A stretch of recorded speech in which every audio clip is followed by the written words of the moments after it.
Bawas na ang kaba sa baha ng ating mga kababayan sa Maynila, partikular na dyan sa Taft Avenue.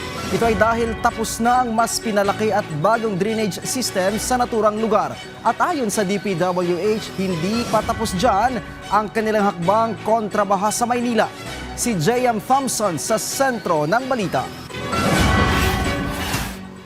Slowly but surely, yan ang tiniyak ng Department of Public Works and Highways o DPWH sa pagsasaayos ng mga drainage system na bahagi ng flood control project sa loob ng Metro Manila. Ngayong araw, May 13, opisyal nang binuksan ang bahagi ng northbound lane sa Taft Avenue mula UN Avenue hanggang Ayala Boulevard.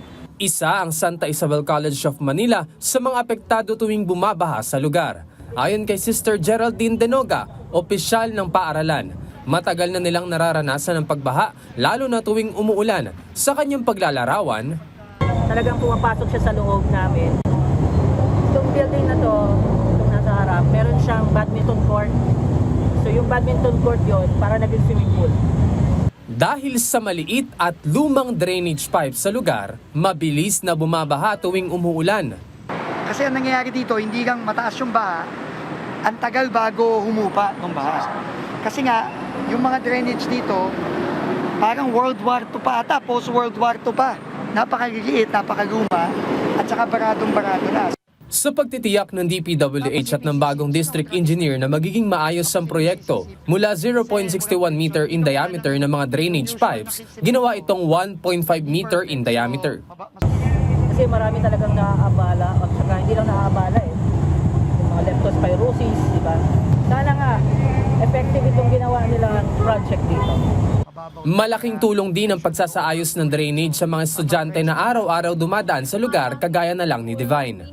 Anya, hassle para sa kanilang mga estudyante ang epekto ng baha sa tuwing papasok sila, kaya umaasa siya na mababawasan ng pagbaha ngayong naisaayos na ito. Siyempre, pag bumababa kasi yung mga student dyan, makakadaan na rin ng maayos, lalo na pagpapasok sa school. Ayon kay Secretary Dizon, mahalaga ang pagtutulungan ng ahensya at local government units para matutukan ng maayos ang mga proyekto. Binigyan din ng kalihim na hindi lamang isang solusyon para mabawasan ang pagbaha. Hindi lang yan iisa. Marami yan at kabit-kabit yan, konektado. Yung pag-improve ng drainage, yung mga pumping station na kailangan na natin nagipaganahin, yung mga ginagawa ni Yorme na pagpapalaki ng mga box culvert sa may harap ng City Hall, lahat yan konektado. Sinegundahan naman ito ni Manila Mayor Isko Moreno at paiigtingin pa niya ng mga ahensya ang pagtutulungan para mas mapabilis sa mga proyekto kontra baha. Hindi na warde-warde, tapos may proper coordination sa different agencies, especially national government and local government.